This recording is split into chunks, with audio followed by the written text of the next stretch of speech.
I never expected her to remember my name, let alone everything else. Most people at the laundromat barely looked up from their phones. It was the kind of place where everyone pretended the others weren't there. Rows of humming machines, the faint smell of detergent, and a clock on the wall that always seemed a few minutes slow. I usually came on Sunday evenings. Not because I liked it, but because it was the quietest time. My routine was simple. Dump the clothes in, pour the detergent, sit by the window with my phone. Scroll through messages I never sent. Sometimes I'd type something like, "Hey, you around?" to an old friend, then erase it. Sometimes I'd open my mom's chat, stare at the blank space, and close the app again. The machines made a steady, low rumble, like background noise for thinking too much. The first time I noticed her, she was standing near the change machine, tapping it with the side of her hand. Not angrily, just patiently. She looked older than most people who came in here. Mid-40s, maybe a little more. Dark hair pulled back loosely, a long beige coat that looked too nice for a place like this. A few strands of hair kept slipping near her eyes. She brushed them away without really thinking about it. I remember noticing her hands first. She had this quiet habit of folding the edge of a receipt between her fingers while she waited. Over and over, like she needed something small to do. The machine finally spat out the coins. She glanced up and caught me looking. I looked down at my phone immediately, pretending to scroll. A second later, I heard her voice. "Does that one shake like it's about to explode?" I looked up. She was pointing at the washing machine next to mine. Yeah," I said, "but it only does that near the end." She studied it for a second. "Good to know," she said. "I'd rather not lose a sock to violent spinning." I laughed a little, not because it was the funniest thing ever, just because it was the first real conversation I'd had all day. She loaded her laundry into the machine across from mine. For a few minutes we didn't talk. The dryers clanked softly behind us. Someone's phone buzzed on the folding table. I noticed she kept glancing toward the clock, then toward the machine, then toward me, briefly. Not in a strange way, just curious. After a moment, she said, "You come here a lot." I shrugged. "Yeah, it's close to my place." She nodded like that explained something. A few minutes passed before she spoke again. "Daniel, right?" I blinked. "Yeah." She smiled a little. "You wrote it on the machine." I followed her gaze. My name was scribbled in marker on the corner of the washer. Something the owner asked people to do if they stepped outside. Right? I rubbed the back of my neck. Guess that gave it away. She laughed softly. "Ay, mira." The way she said it felt calm, like we'd already met before. For the next half hour, we talked in small pieces. Nothing important. She asked what I studied. I told her graphic design. She said she worked nearby at a small clinic. Sometimes we stopped talking entirely and just watched the machine spin. But the silence didn't feel awkward. At one point, she caught me folding the corner of a napkin from the vending machine. Back and forth. "You do that when you're thinking too much," she said. I paused. "Doi." She nodded, like she was very sure. When my laundry finished, I started stuffing clothes into my bag. She was still waiting for her dryer. As I zipped the bag closed, she said, almost casually, "Same time next Sunday." I looked up. She was watching me, but not intensely. Just waiting. "Yeah," I said after a second. "Probably." She gave a small nod. "Good." I pushed the door open and stepped out into the cool evening air. Halfway down the street, my phone buzzed. I frowned and pulled it out. A message from an unknown number. "You forgot something." Another text came a second later. "Also, you fold napkins when you're nervous, not when you're thinking." The next Sunday, I showed up 10 minutes earlier than usual. I told myself it was because my laundry basket was already full. Nothing deeper than that. But I kept checking the door. The laundromat was half empty. A dryer rattled in the corner, and someone had left a forgotten sock on the folding table like a small white flag. I loaded my clothes, poured the detergent, then sat by the window. For a while, nothing happened. I was starting to think maybe she wouldn't come. Then the door chimed. I didn't look up right away. I don't know why. Maybe I didn't want to look like I'd been waiting. But I noticed the beige coat first. Same one as last week. "Your machine behaving today?" she asked. I glanced up. Mira was standing there, holding a small canvas bag of laundry. A few loose strands of hair had escaped again, brushing against her cheek. "So far," I said. "No explosions." "Good," she said, setting her bag down. I brought backup socks just in case. I smiled. She loaded her machine across from mine again, like it was already our routine. For a few minutes, we didn't say much. Just the hum of the washers and the occasional clink of coins. Then she held up 2 paper cups. "Tea," she said. The machine outside was feeling generous. She handed one to me. Our fingers brushed for half a second. Not enough to mean anything, but long enough that I noticed. We sat near the window while the machine spun. The tea was too hot at first, so we both just held the cups quietly. "You live around here?" she asked. "Couple blocks down." She nodded. "I used to live nearby, too. Years ago." "Used to?" She looked at the steam rising from her cup. "Life moved," she said simply. I didn't ask more. After a moment, she asked, "Family close?" I shook my head. "Not really." It wasn't a dramatic answer. Just the truth. My parents moved to another city a while back. Most friends, too. I shrugged a little. "I guess he stayed." She studied me for a second. Not in a judging way. Just carefully. "That can be lonely," she said. I laughed softly. "Yeah, sometimes." A dryer door slammed somewhere behind us. She stared into her tea again before speaking. "My son just left for college last year." That surprised me. "You have a son?" She nodded. 21. I blinked. That was basically my age. She must have noticed a thought cross my face because she gave a small smile. "Yeah," she said. "I know." For a moment, neither of us spoke. The machines kept spinning. Something about that detail shifted the air slightly. Not a bad way. Just different. Like a line had quietly appeared between us. My brain started doing that thing it does, imagining awkward scenarios. Her son walking in. Someone asking how we knew each other. I looked down at my cup. "Do you miss him?" I asked. "All the time," she said. Then she added, almost lightly, "But it's strange. You spend 20 years being needed, and then suddenly the house is very quiet." I nodded slowly. "I get that," I said. She looked at me, curious. "You do?" "Yeah," I said. "Different reason, maybe." I paused. "But quiet can get loud." That made her smile. A real one this time. Later, when our laundry finished, we stood side by side at the folding table. She reached for a shirt from my pile without asking and folded it neatly. "You're terrible at this," she said. "I am efficient, y corrected." Wrinkled is not efficient. For while we worked quietly, at one point she brushed a bit of lint off my sleeve. Her fingers lingered there for just a second. Not long. Just enough. She looked up at me, amused.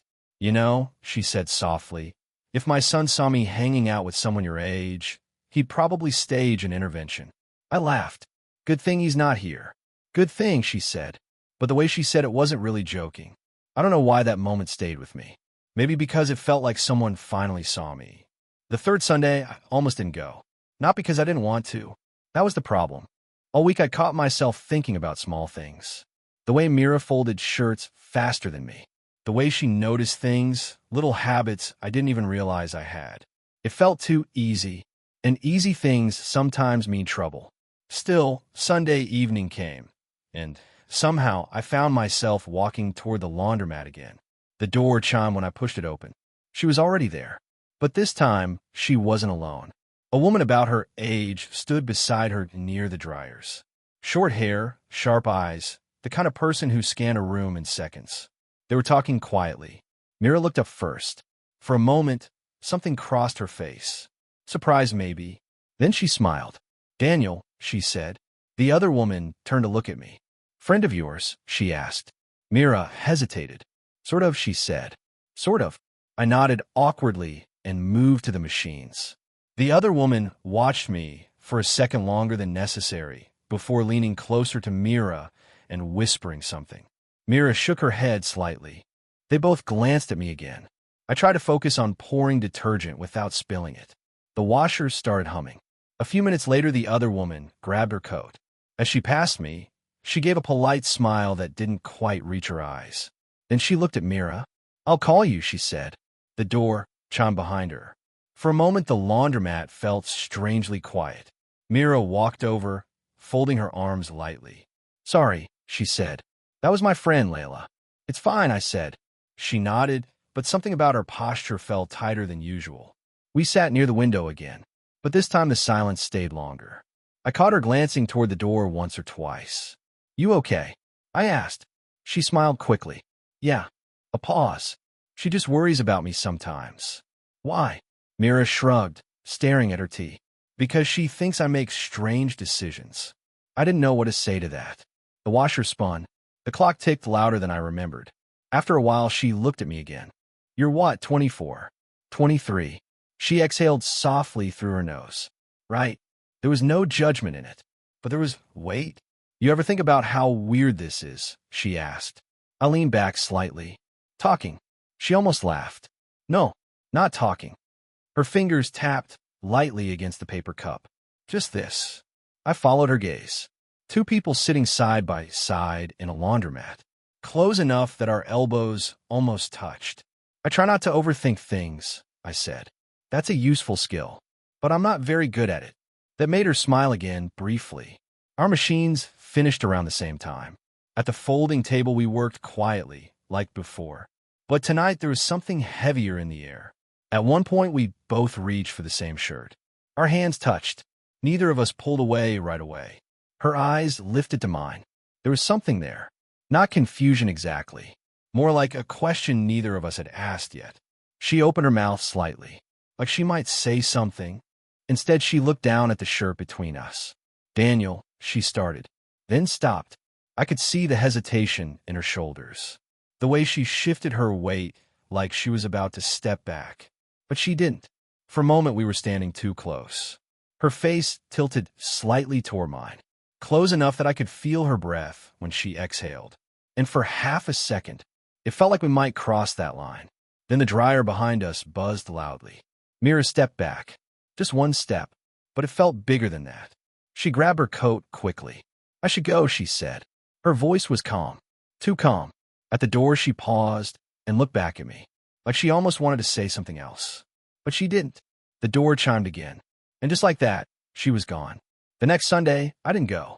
I told myself it was because my laundry could wait another day. Because the weather was colder than usual. Because I had other things to do. None of it was true. Mostly, I didn't know what I was supposed to do after that moment. The almost. It stayed in my head all week. That half second where she hadn't stepped away yet. The way her voice sounded when she said my name. So I stay home. Monday night, my phone buzzed once on the table. Unknown number. I stared at it for a while before opening the message. You survived the exploding washer. I leaned back in my chair. Typed something. Erased it. Typed again. Barely. 3 dots appeared almost immediately. Then stopped. Then appeared again. Finally, you weren't there yesterday. I watched the message for a long time before replying. Laundry emergency somewhere else. A pause. Then, right. Nothing else. The conversation just ended. A few days later, I was walking home from the grocery store when I passed the small park 2 blocks from the laundromat. And there she was. Mira sat on a bench near the walking path, her coat wrapped tight around her shoulders. A paper cup of coffee sat beside her, untouched. She noticed me at the same moment. For a second, we both just stood there, like we'd run into something we weren't ready to explain. Hi, she said finally. Hey, I shifted the grocery bag in my hand. You skipping laundry now? She asked. Trying something new. She smiled faintly. Bold. I hesitated, then nodded toward the empty space beside her. Mind if I? She moved her bag aside. Sure. The bench felt cold. For a minute, we watched a couple walking their dog across the grass. Neither of us spoke. Then she said quietly, You didn't answer my question. I looked at her. What question? The one I didn't finish asking, right? That. I rubbed my hands together slowly. Maybe I was waiting for you to finish it. She looked down at the lid of her coffee. You ever notice, she said, how people pretend things are simple when they're not? All the time. She nodded slightly. My friend Layla thinks I should stop coming to that laundromat. Because of me. She didn't answer right away. That's part of it. A cold breeze moved through the trees. She tucked a strand of hair behind her ear, the same small motion I'd noticed the first day. My son is visiting next month, she said suddenly. I blinked. Oh, yeah. She let out a slow breath. And lately I've been wondering how I'd explain this. She gestured lightly between us. Not touching, just indicating the space. I stared at the ground for a second. You would say we're friends. Mira gave a quiet laugh. Daniel. The way she said my name carried something heavier this time. Friends don't almost kiss in laundromats. That hung in the air between us. Neither of us moved. A jogger passed by on the path. Somewhere in the distance, a car horn sounded. She leaned forward, elbows on her knees. I keep telling myself it's harmless, she said softly. Just talking. Usted. Just laundry. I didn't say anything, because we both knew that wasn't the whole truth anymore. After a moment, she turned to look at me. Her eyes were steady now, honest in a way that felt almost dangerous. Tell me something, she said quietly. If I hadn't stepped back that night, she paused, not finishing the sentence. Her gaze searched my face for an answer I wasn't sure I should give. And suddenly the park felt very quiet, like the world was waiting to hear what I'd say next. I didn't answer her right away. The question sat between us on that cold park bench. If I hadn't stepped back that night, I could have said something simple, something careful, but my brain kept replaying the laundromat, her hand on the shirt, the way she said my name. I think I started, then stopped. Mira watched me quietly, not pushing, just waiting. I think we both know what would have happened, I said finally. She held my gaze for a moment longer than usual. Then she looked away. The wind moved through the trees again, shaking a few dry leaves loose. I was afraid you'd say that, she said softly. That caught me off guard. Why? She rubbed her hands together slowly, like she was warming them. Because it means I wasn't imagining it. A pause. You weren't, I said. The honesty of it surprised even me. For a second she smiled. A small one, almost relieved. Then it faded. There's something I didn't tell you, she said. I felt that slight tightening in my chest people get when they sense a turn coming. What is it? She stared at the path ahead of us. My son isn't the only reason things are complicated. I didn't interrupt. She took a slow breath. I'm not exactly divorced. That word hung there. Not exactly. My brain tried to make sense of it. You mean separated? I asked. Something like that. Something like that didn't feel like a clear answer. She noticed. My husband and I live in different cities, she said carefully. Have for a while. But you're still married. She nodded. Neither of us spoke for a few seconds. I wasn't angry. Not really. Just thrown off balance. A few minutes ago, the world felt like a quiet question. Now it felt like the question had more parts than I realized. I should have told you earlier, she added. Maybe. Her shoulders dropped slightly at that. But you didn't. No. A kid rode past on a bike, the tires crunching softly over gravel. Mira stood up slowly from a bench. I didn't plan for any of this, she said. Me neither. She looked down at me. For a moment it felt like she might sit back down.